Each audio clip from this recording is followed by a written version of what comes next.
Biden relied on suburban women to help win in 2020, and his campaign is trying to keep them in his coalition this year. Detroit, suburban women were a critical voting bloc for Joe Biden in the 2020 election, and they may play an outsized role in key swing states again. Marcy Paul is an organizer of Femmes for Dems, a group that formed in early 2016 when the founder sent an email to friends that said she planned to help elect the first female president. After Hillary Clinton lost that election, the group turned its attention to booting then-President Donald Trump from the White House in 2020. Trump is revolting, Paul said, adding that she thought Biden was doing a better job than she had ever expected.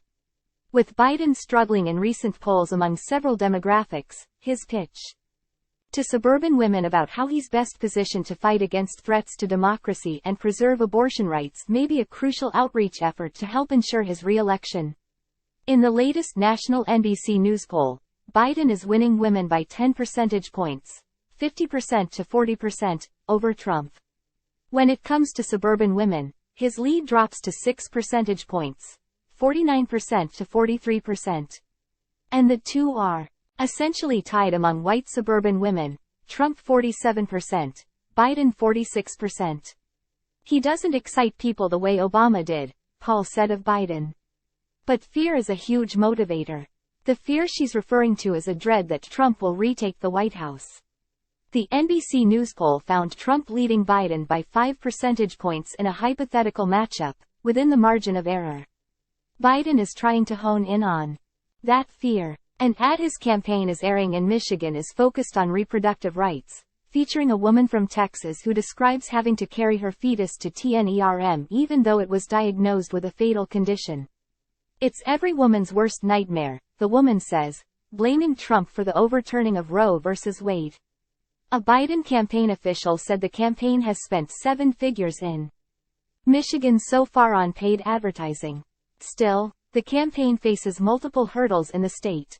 The coalition that supported Biden in 2020 is threatening to disband this time around. A Bloomberg News Morning Consult poll out last week found Biden trailing Trump among registered voters in Michigan 47% to 42%, which was within the poll's margin of error. While the poll is on a general election contest that won't take place for months, and a lot could change, it raises red flags for Democrats. Waning Arab American support for Biden in the wake of the Israel-Hamas war has been well documented.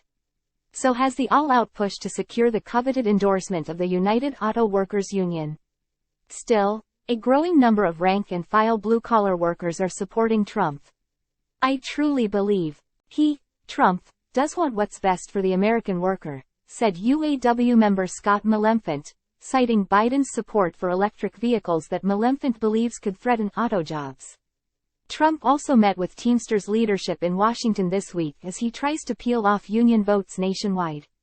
Still, Biden appears to be the preferred choice for suburban women in Michigan so far. According to the same Bloomberg News Morning Consult poll, 47% of them prefer Biden, while 40% choose Trump. But in Michigan, the Biden administration's stance on the Israel-Hamas war is also threatening his support among some Arab American women. Mother of 4 Lori Kamla Ejluni lives in Birmingham, a Detroit suburb, and said the U.S. is complicit in genocide due to its strong support for Israel even as casualties mount in Gaza. I will not cast my vote for President Biden, she insisted, even though she supported him in 2020. Instead, she plans to write in ceasefire. Free Palestine. I am heartbroken, she said. I am so hurt that it's a feeling of betrayal.